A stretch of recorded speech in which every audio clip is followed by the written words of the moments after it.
әжелер, қарындаштар, енелер, барыңыздар, қош келдіңіздер. Біздің баяғы жолаушылардың кезегі Жолташкөмір шаарыбызга келіп, мында кылсак жолаушуну.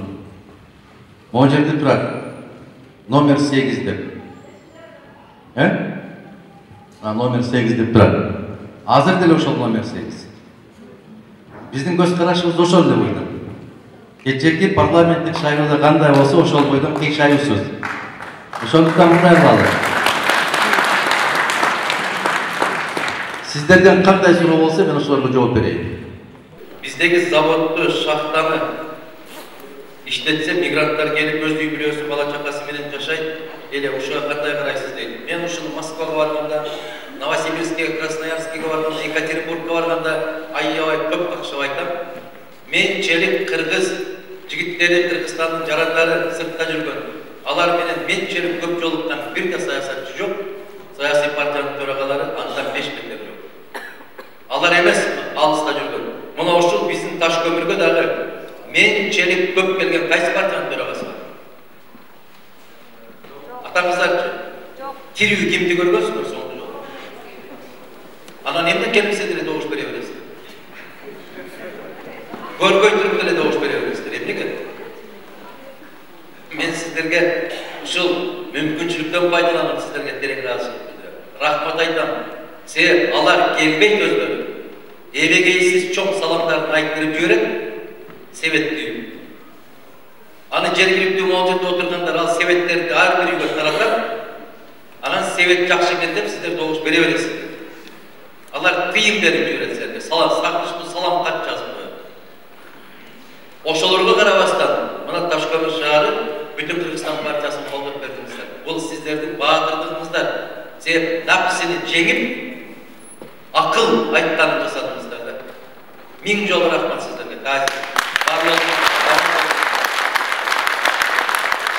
Биз ошол адалдык менен арамдыктын ортосундагы күрөштө ак эмгегибиз менен маңдай терибиз менен жеңип чыгып, парламентке өткөн жападан жалгыз партиябыз.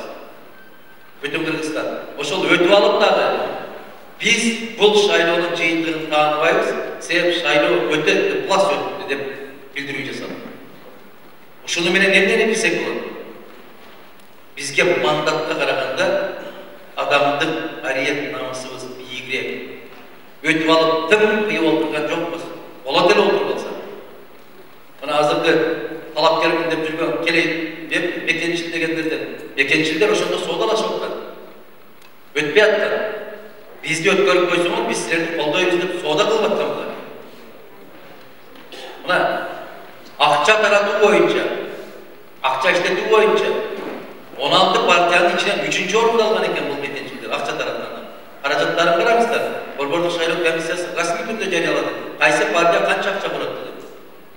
Аман болуңуз, бар болуңуз, ар дайым аман болушуңузду тилеп, бүтүн Кыргызстан партиясынын колдоочулары дейт. Сизге дагы Аллах разы болсун. Жакшы тилектерди айттырсыз. Мына ошол мен айткан тартип келгенде, мен айткан мыйзам келгенде Кыргызстандагы заводдор дагы, шахталар дагы баары иштейт дагы. Ошондо сыртта жүргөн биздин азаматтарыбыз келет. Атыңызды жазбай коюп турсуз. Ушундай колдоолорду окуганда мен дайым айтам, жараткандан суранам. Ошол жакшы ниет, үмүт, тилек менен жүргөн адамдар көп.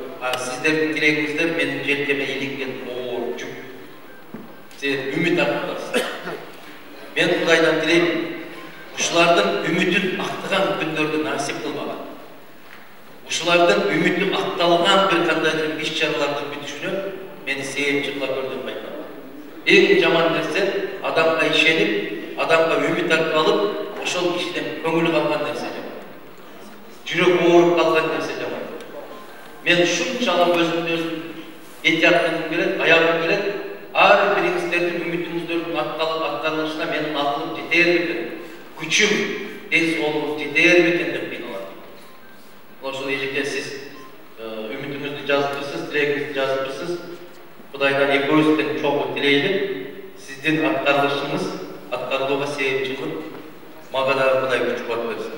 Урматтуу мырза, азыр экиге бөлүнүп, эки группага бирөө менен катташпай турган малга алып келген себептер ушу депутаттар болуп турат, партиялар да.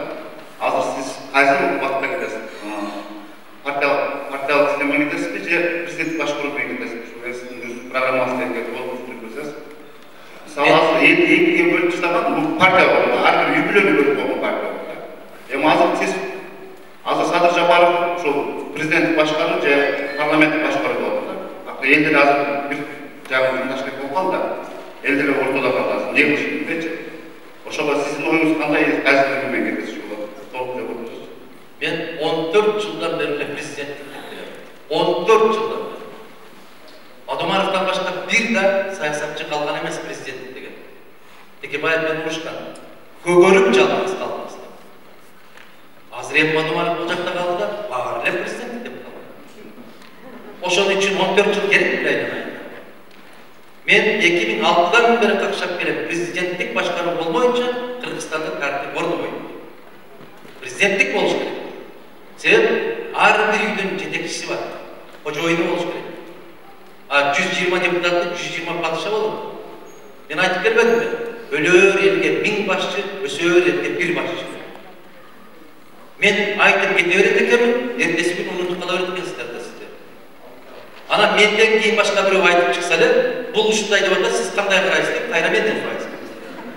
14 жылдан бери какшап келатам. Президенттик. Мен айттым, президенттик башкарууну эл колдоп алгандан кийин өзгөртүү киргизели деп. Президенттик башкаруу кантип аласыз? Ошого жараша конституцияны жазалы деп атат. Булай болсо, конституцияны жазып алып анан кийин киргизип, түшүнүп атасызбы? Мен болуп калсам, мына ушундай болуш керек. Мен болбой калсам деп дагы бир эки топчуга коюп коёбу. Өткөндө Текебаев айтты. Мындай мыскылдап туруп айтты. Сиз болуп калсаңыз жакшы, сизден башка бирөө келип калса кантесиз деди го. Текебаевдин деңгээлиндеги саясатчы болуш үчүн Жапаровго дагы бир Шамал Сайлыктардын тили менен айтканда 15 коом чыкты. Ушундай да. Бул сөздүн астында мандем бар да, сөздүн астында маани жатат. Чыныңыздарбы? Башка бирөө келип калса эмне кыласыз? Адамга карап жазылбаш керек конституция. Конституция мамлекетке, өлкөгө, элге карап жазылыш. Мен ушуну жактырам, ушундай болсун. Кокус мен калбай калат, мен болбой калсам, бул берене иштебейт. Андай болбойт. Маселе ушунда турат.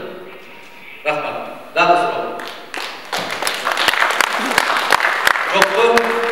Жок болсо, анда өзүбүздүн Баатыр акебиз сөз сурап атат. Ушу кишиге сөз берели. Баарыңыздар таанысыздарбы же тааныштырабы? Мен тааныштырсам уят болуп калат, туурабы? Рахмат.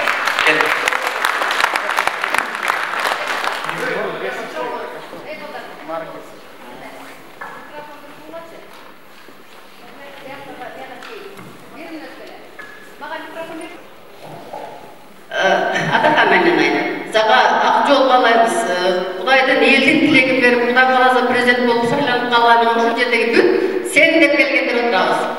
Өзүбүз эч ким бизди эл деген мындай эме кылган жок. Анан мен айтайын дегеним азыр сен айтып атпайсыңбы, жанагы эртеңки жана шайлоодо кайсы деген референдумга суроо кетип атпайбы? Ошону каршы деп жооп беришибиз керек экен да, мен ушундай түшүндүм, туурабы? Жок деп жооп жана референдум боюнча бюллетенде биз жок деп жазышыбыз керек экен да. Тиги Алакандын өзүнүн эмеси болгондо биз ошону мактап дешибиз керек эле. Ушуну мен силерге мындай кичине эме коёюн деген оюм болчу. Майда рахмат. Ак жол. Туура, рахмат эжеке. Айырмасы ушул гана. Мен айтпадымбы? Сиздер биринчи. Агай, атыңыз ким? Төлөт. Сиздин эмеңизден улам да ушундай бир аз мен түшүнүп калдым, өзүм да толук жетпей калды сиздерге айткан сөзүм. Сиз мактусузбу ошого? Бул абсолютная власть. Андай болбойт. Абсолюттук бийлик Манаста да болмойт. Абсолюттук бийлик хандарда да болмойт. Аларды дагы кезирлери eң болбогондо казылары аларды көзөмөлдөп турган. Чечимди падыша чыгарса да казы менен акылдашкан. А булар абсолюттук президенттик дегенде анда соттагы өзүммүн, прокурордагы өзүммүн, бардыгы өзүммүн деп турат. Кандай дейсиз? Андай болбойт. Айланай, 1000 жерден алтын баштуу жигит болсоң дагы бир күн болбосо бир күн азгырат сен. Бурулуп кетишиң мүмкүн. Бүгүн элдеп какшап атасың. Эртең элден ажырап калгандан кийин көзүңдү май баскандан кийин сен ким болосуң? Биз кандай киши келбесин, аны көзөмөлгө алып туруу, кандайдыр бир чараларын көрүп коюшубуз керек алдынан. Биз көрүп атпайбызбы? Баягы сумасшедший, сумасброддор келип калып атпайбы берги мамлекеттерде? Көрүп атабызбы? Фашизм кайдан келген?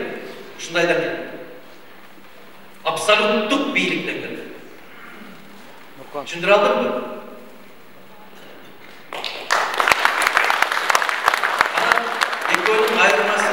Экөөнүн айырмасы системада ушунчалык жукада аксакал, ушунчалык жука аны адис аны аңдып көрбөсө башка киши көрө албайт, байкай албайт. Караңыз. Конституция боюнча ушундай деп жазылып турат.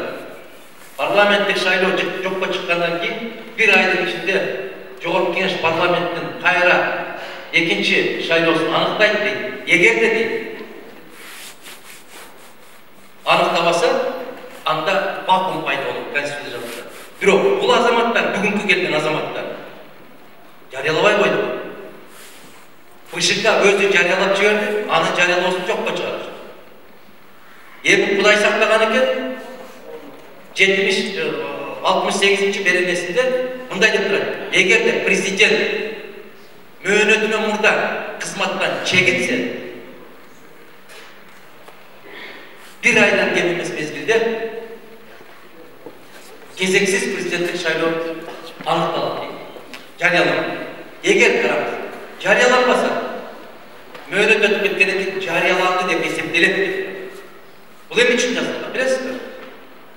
Кандайдыр бир дагы бир 2000 киши менен келип бийликти алып алган киши шайлоону өткөрбөй жүрө бериши мүмкүн деген коркунучтан сактаныш үчүн ушул норманы киргизди. Түшүндүңүзбү? Бул оор маселе. Сакалдар, бул жөнөкөй маселе эмес. Өтө кыйын маселе, оор маселе. Мына ушулардын айырмачылыгын элге түшүндүрүп беребиз деп докторлук диссертация жазышкан юристтер. А мен сиздерге 10 мүнөттө түшүндүрүп берем деп аракет кылдым. Бул оор, кыйын маселе, өтө оор маселе. Бийлик деген жаман, бул бычак. Ошол бычак менен жакшыракай кылып келген колоңга эт кесип, тамак даярдап бериши мүмкүн. Ошол бычак менен кекилдек уруп коюш. Бул оор, кыйын. Маселе бычакта эмес, маселе бычак кимдин колунда экен? Кимдин колунда? Биз ошону талкуулап атабыз. Кимдин колуна тиет, кантип? Кудайга шүгүр, кичинекей Кыргызстан экен, эч бизден көз каранды эмес. Эгер сиздер элестеттире, ядролук куралы бар мамлекеттерде биздегидей кырдаал түзүлүп калса не болот? Кытайда, Индия, Пакистанда бар, Америкада бар, Россияда бар. Ядролук курал, Франция, Англияда бар. Алар ушундайдан коркушат. Эмнеге караңыз, Америкада жакында шайлоо өттү. 20 январда саат туп-туура 12-де президенттикти өткөрүп берет. 12:00. Бул 200 жылдан бери келаткан салт. Эмне үчүн? Себеп саат 12-де баягы көтөрүп жүргөн чемоданды тиги кишинин колуна берет. Эмне үчүн? Ал чемодан ядерный.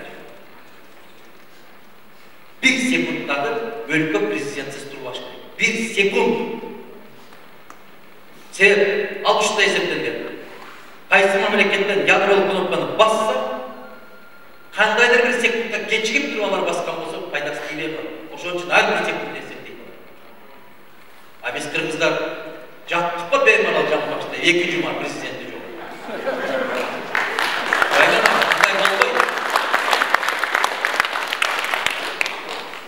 Мен түшүндүрүп алдым дедик. Рахмат.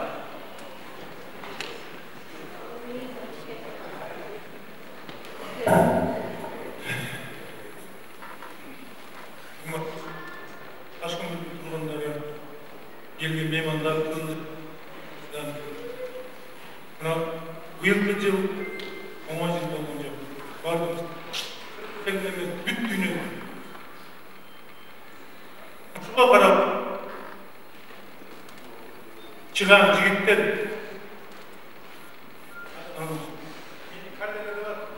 себеп дегенде коллеганы билесиңер. Убагында 400 сазыктап билгиштеген. Анан эми ушу трибунадан алдында силерге келе аткан жаңы жыл менен куттуктайм. Үй бүлөңөргө, бала батыраңарга ден соолук берсин. Анадан сага да ден соолук болсун, иштериңер ийгилик болсун. Бирок 2021 жыл сезим деген башкача болуш керек. Башкача. Себеп дегенде жаңы жылдын жаңы күнү. Биздин максатыбыз, биздин оюбуз бир жерден чыгыш керек. Аксакалдар, абалар, эжелер, жаштарым, ошон үчүн 7 өлчөп бир жолу коюш керек.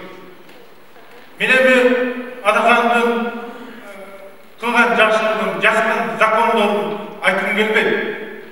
Мен бир жерин айтып берем. Камбарата кести куруп жатканда мен Адахан Кимсанбаевичке айттым.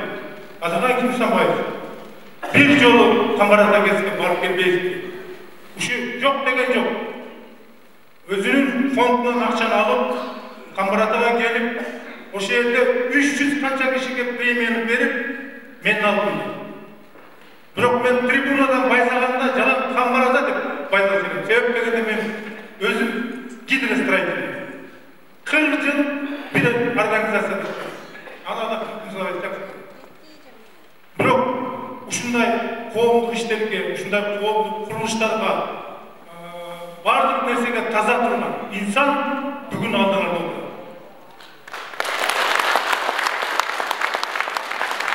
Мен сүйлөйм, мен умактайм. Хотя менден 15 жаш кичүү. Иштей турган убагы ден соолук берсин, аман болойлу. Бирок айткан сөзгө так турайлы. Рахмат.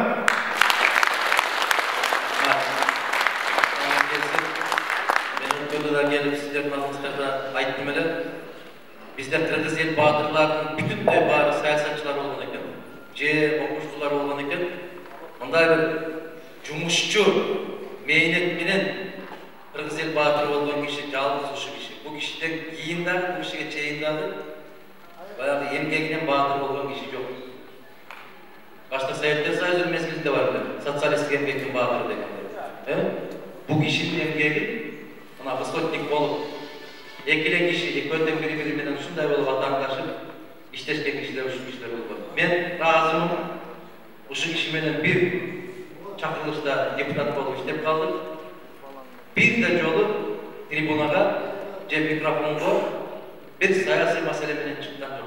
Ар бир койгон маселеси таш көмүр, гез, таш көмүр. Мына ушундай болуп чыгып аткан. Депутат деген ушундай болуп аябай ысык болуп атса, жүрүңүз ошол жерге барабыз деп ушул Камбаратанын курулушун алып келип алып, ошол жерде чоң иш өткөрүп, жыйын өткөрүп кеткен. Ошону эскерип атат. Мен сизге 1000 жолу рахмат айтам. Рахмат, ийгилик болсун. Жанагындай болуп, ар бир депутатты эл өзү шайлабайбы деген эжекебиз суроо берди. Ошол ар бир адам эл өзү шайлап калганда, баягы партиялар эмес, ошо элге кызмат кылам деген ушундай аксакалдар, жигиттер, кыздар чыгат да. Ошондо да уруп берсеңиздер, адашпаган болосуздар. Эгер анда да адашкан болсок, анда өз күнөөбүздү өзүбүз моюнубузга алып отурган болобуз. Рахмат. Бар болуңуздар. Ийгилик болсун.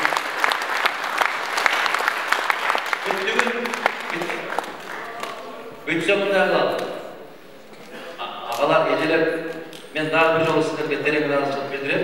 Суукка карабай ушундай келдик. Бирок экинчи жагы бар. Суукка карабай деген менен биз тагдырыбыз үчүн келдик. Кайталап айтам. Жалгыз Мадумаровго добуш берилди деп айтпайм. алчагыла, таңдагыla, көкірегіңерге, көңіліңерге жаққан, жүрегіңер менен сүйген bir талапкерді таңдап алып, тек қана қайдыгер болып болады. Қайдыгер болып болады, сұраны жөндірейін. Сіздер қаншалық көп қайдыгер болсаңыздар, бийлик ошончолук сіздердің құқығыңыздарды пайдаланып кетеді.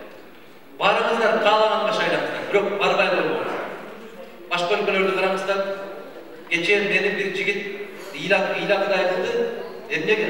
Ошол шайлоо бүткөнчө мен шайлоого добушумду берип келем деп келдим мен Москвадан деп 70.000 рубльга билет алып учуп келдим.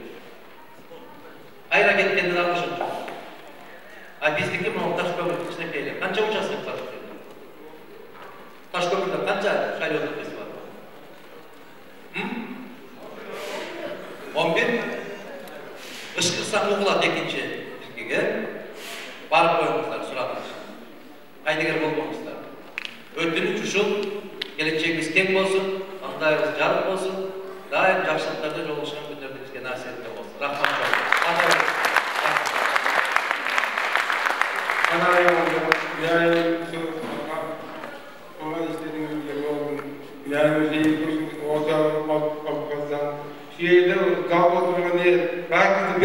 Bir neme oluşup sizge şu doğuş verip, doğuş tutup, daha bir bağanları oluşup, netilesen dileğin versin, yolun şıldırıp olsun, yoldaşınız şıldırıp olsun, kılgan işlerinizge alın.